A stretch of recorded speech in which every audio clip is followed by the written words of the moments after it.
Welcome to the deep dive. Whether you're, listening to this on your morning commute, or maybe you're prepping for a really high stakes meeting, or just trying to navigate the endless daily grind, we have a really, really fascinating journey ahead of us today. Yeah, we really do. Thanks for having me. So, our topic today is this philosophical framework known as reflective humanism.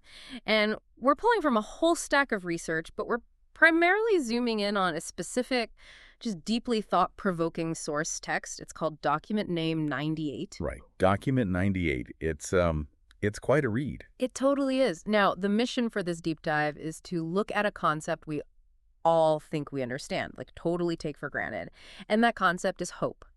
But we are going to completely strip away all the, motivational slogans, the self-help posters, the loud cheers. Yeah. We want to look at hope not as an emotion you have to somehow force yourself to feel, but as a quiet cognitive structure. Yeah, exactly. Just the simple grounding sense that tomorrow exists.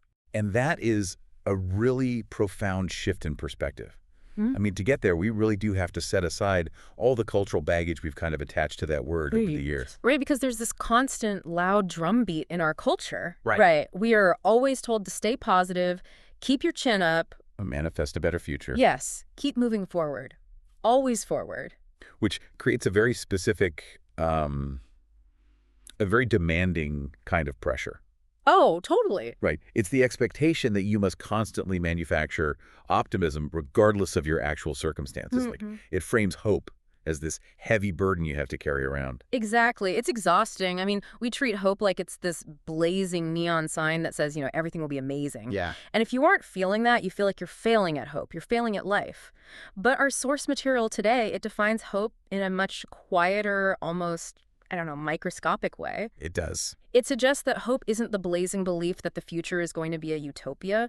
It's simply the sense that we can still touch the world tomorrow. Right. And that is where the framework of reflective humanism gets so interesting. Yeah. The text essentially asks us to stop seeing hope as an emotional state entirely. Wow. Okay. And instead, start looking at it as an invisible architecture that holds our reality together.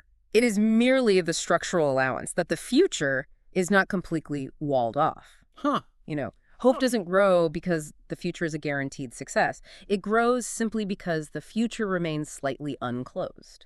Okay, let's unpack this, because the contrast here is so striking to me. Yeah. Traditional hope, the way we usually talk about it, it feels like a locomotive. It's this massive roaring engine forcefully pulling you forward along the tracks, demanding fuel, demanding that you believe, the future will get better. Right, it's very aggressive. But this structural hope from Document 98, it's more like just leaving a door slightly ajar so the room doesn't get completely sealed off in darkness. I like that. It's not a blazing floodlight. It's just a subtle pathway, like a tiny sliver of light under the door. And that sliver of light, it actually dictates how our minds process time and change. The text brings up a concept about the generation field. The generation field. Yeah, which is basically the mental and societal space where new ideas and growth happen. Okay. When we view the world through a lens of strict, rigid evaluations, like judging everything instantly as a total success or a permanent failure, that field solidifies. Oh, wow. The space for growth becomes rigid, almost petrified. Okay. So reflective humanism argues that we need to prioritize the continuous orbit, the ongoing relationship with the world over, demanding a fixed final conclusion. And what's wild is how this high-level abstract philosophy actually shows up in our daily routines, like all the time. The sources highlight these incredibly small, everyday phrases we use without even thinking about them. Things like, let's talk again, or, I'll try tomorrow. Or we can think about it next week. Right, or even just, see you again. The everyday language of the unclosed future. Yeah. But I have to be honest and push back a little here, because when I read that part, I kind of laughed. Why is that? Because I say see you again to the barista when I grab my morning coffee, and I am definitely not thinking about the philosophical unclosed future, Exactly. Or, here's a better one. I was on a brutal Tuesday afternoon video call yesterday, just terrible, and I literally said, let's circle back and think about it next week, purely because I desperately wanted the meeting to end. Right. So aren't these just polite fillers, like basic human scheduling? Why does feeling that tomorrow exists matter so much in these tiny throwaway interactions? Well, what's fascinating here is that it might feel like a throwaway interaction or, an escape hatch for a bad meeting. It definitely was an escape hatch. Right, but there is a deeper cognitive function at play. Reflective humanism views these not as binding plans or guarantees of a reunion, but as cognitive connection points. Cognitive connection points. Yeah. Think about what you're actually doing when you say, let's circle back next week. You aren't drafting a legal contract, but you're also not saying, I quit, this project is dead, I never want to speak to any of you again. That's true. I mean, even in my evasion, I'm keeping the project alive on life support, basically. Precisely. You are verbally and cognitively keeping the relationship, and by extension, the future itself unclosed. Oh, wow. The document outlines a really fascinating psychological reality. When a future is completely determined, when the script is entirely finalized and just cannot be changed, we actually lose the biological and psychological need to update ourselves. Because what's the point? Exactly. There's no point in adapting if everything is fixed. Conversely, when the future is completely walled off or lost, we lose the direction for renewal. We stagnate. So even just saying see you again to the barista, it's less about the actual cup of coffee tomorrow and more about my own mental state of not shutting the book on the world. Exactly. These tiny phrases act as anchors. They support the subtle feeling that the future remains open, which subconsciously gives us permission to keep renewing ourselves today. Here's where it gets really interesting for me. Because the sources don't just leave this as some poetic, abstract idea. No, they don't. They map out the actual step-by-step mechanism of how this sustains our minds. They call it recursive hope. Yes. Let me see if I can actually piece this together from my notes because I want to make sure I'm grasping the mechanics of it. Please do. It's a very specific sequence. Okay, so it starts with the present. The present, where we make a small contact with the world. Like I have a conversation, I start a project, whatever. Right. And that contact naturally creates an unclosed future, which is that door we talked about left slightly ajar. Because you haven't finished the interaction, so it logically spills over into tomorrow. Okay, and because the future is unclosed, we maintain the possibility of reconnection. Like, I know I can go back to that coffee shop. I know I can reopen that messy project file. Right. And knowing I might reconnect tomorrow leads to the final step, which is the renewal of today. Meaning I don't give up right now. You've got the sequence perfectly. Oh, awesome. It's present contact leading to an unclosed future, creating the possibility of reconnection, which results in the renewal of today. It is essentially a psychological feedback loop. A loop, right. And what is so liberating about recursive hope is what it doesn't require. What do you mean? Well, it does not require you to continuously force yourself to believe that everything is going to be amazing. Which is such a relief. Oh my gosh. It really is. It's simply the structure where a small touch today leaves open the possibility of a touch tomorrow. Because you sense you might still interact with the world tomorrow, you don't completely shut down your systems today. Yeah. This kind of hope doesn't forcefully drag you forward by the collar. It just gently inclines you toward the future without breaking you under the heavy expectation of success. A gentle inclination, I really like that. But the sources, they contrast this gentle approach with something they call generation by collision. Yes. And they pair that with another concept called generation by question. I want to really dig into this because this feels central to how we experience stress and change in the modern world. It really is the core dynamic of how change happens in this framework. Reflective humanism views all generation, meaning all creation, adaptation, updating of our reality as movement along a gradient. Okay. Now, when the future is fixed, or when a massive, sudden change is forced upon a closed system, you get a steep, discontinuous gradient. This is generation by collision. The text mentions that this results in heat and a steep phase difference, which sounds, honestly, very physics-heavy. Let's break that down. What does a phase difference actually mean in terms of human psychology or society? Sure. Think of phase difference simply as the gap between how fast reality is changing and how fast our human minds or our societal structures can actually process that change. Oh, I see. When a future is rigidly fixed or suddenly imposed, reality shifts instantly. But our cognitive models can't adapt fast enough. The gap between those two phases is steep.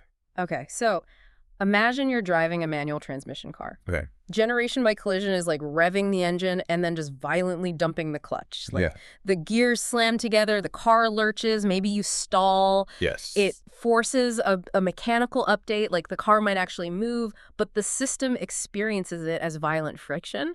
That's the heat or societal pain they're talking about.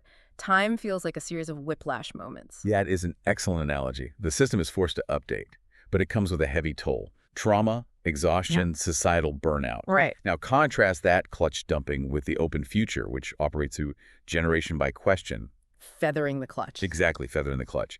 A question does not fix a final destination, keeps the field open. What might happen tomorrow is a question. And because it is a question and not a mandate, the gradient is continuous and gentle. The update happens smoothly. The sources describe this as a spiral, quietly changing its angle as it rises. Or spiral, right. A question acts as a pain-minimizing device for society, allowing for quiet, continuous updates to our lives without the trauma of a collision. It makes total sense. I mean, if my future is an open question like, let's see how this new job goes, I can adapt day by day. Exactly. If my future is a closed, absolute statement like, if I don't get this promotion by Friday, my career is literally over. I just brace for impact. And when Friday comes, it hurts. It hurts a lot. And this raises an important question for the era we are living in right now. Yeah. Because if keeping the future unclosed, keeping it as a question is essential for our psychological well-being and minimizes societal pain, we have to look critically at what is actively threatening to close the future today. Right. The modern dilemma highlighted in Document 98 is our society's absolute obsession with prediction. Oh, man. We are swimming in it. Everything is an algorithm trying to tell me exactly what I'm going to do next. Yes. We have AI, massive data models, economic simulations, advanced risk management. We have the technological ability to see further ahead than any generation in human history. It's crazy.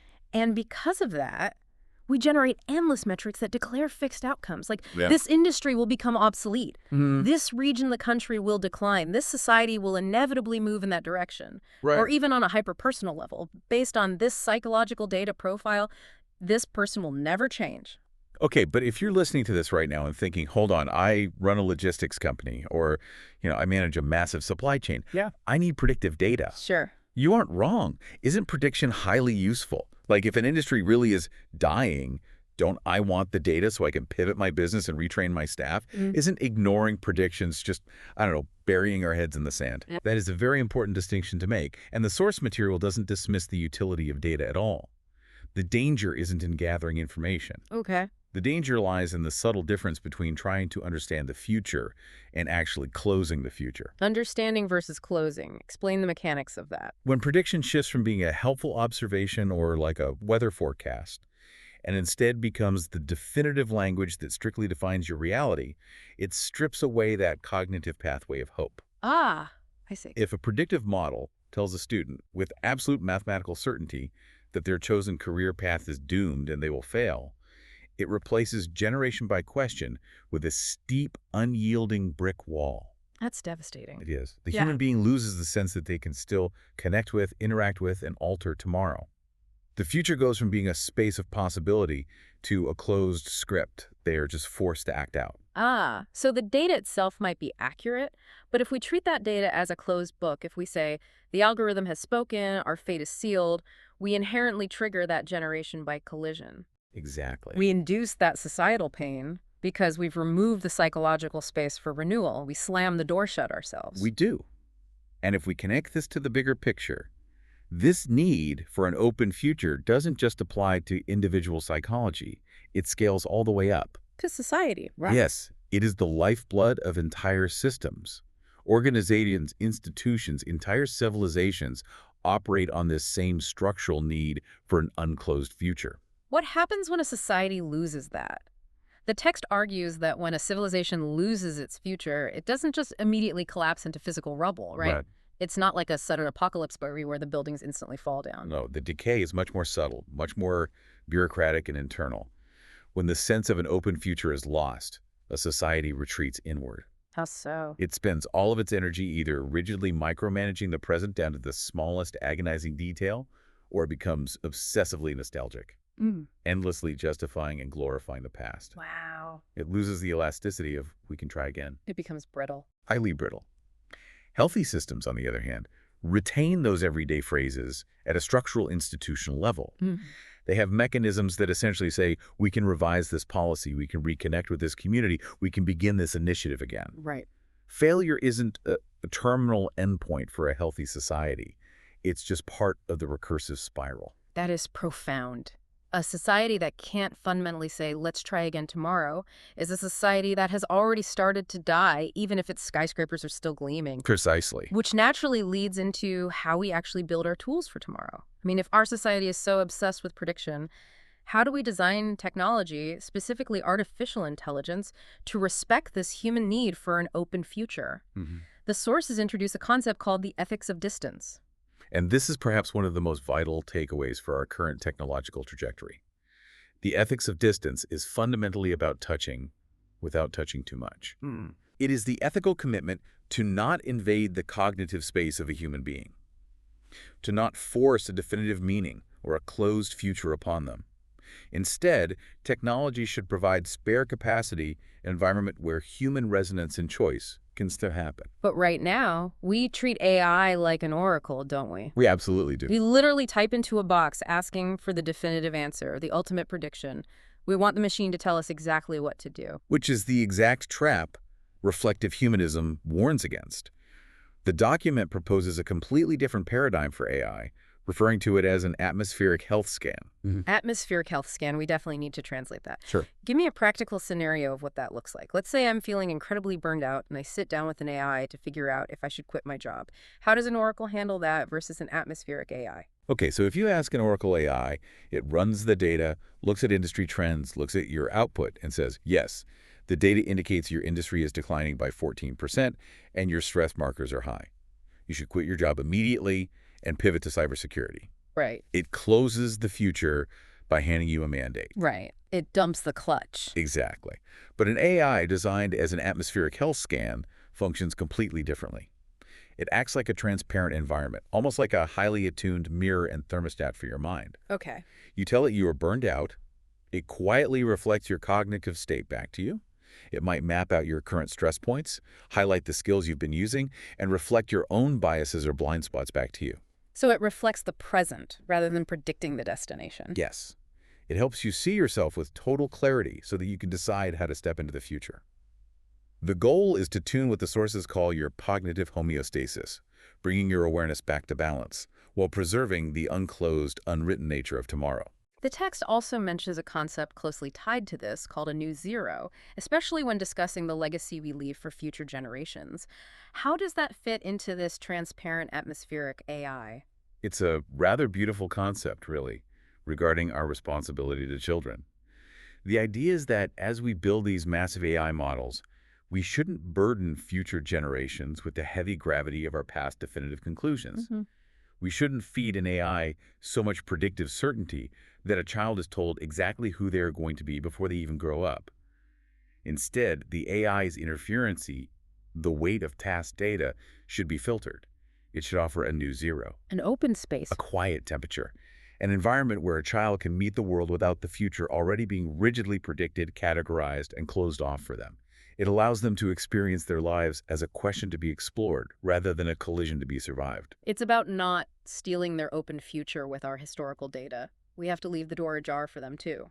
We maintain the ethics of distance, giving them the quiet allowance to reach out and touch the world entirely on their own terms. So what does this all mean for you listening right now? If we synthesize all these sources, all this philosophy, the core takeaway from Document 98 is honestly a massive relief. It really is. Hope is not a heavy expectation of success that you have to constantly carry on your shoulders. It's not a forced smile when things are falling apart. It is simply the quiet cognitive allowance for reconnection. Yeah. It is the architecture of leaving the door to tomorrow slightly open. The next time you are exhausted, logging off a brutal call, or just grabbing coffee and you tell someone, see you again or we'll try tomorrow, you aren't just making small talk. No, you're not. You are actively practicing the structure of hope. You are keeping the timeline open. And in a modern world that is constantly trying to predict, algorithmically define, and definitively close the future, Simply maintaining that open space is a deeply powerful and profoundly human act. It really is. And I want to leave you with one final thought to mull over, building on everything we've explored today. If true hope is simply the quiet possibility of touching the world tomorrow, how much of our modern anxiety comes from exhausting ourselves trying to perfectly script that touch before tomorrow even arrives, rather than just trusting our innate ability to reach out when the sun finally comes up?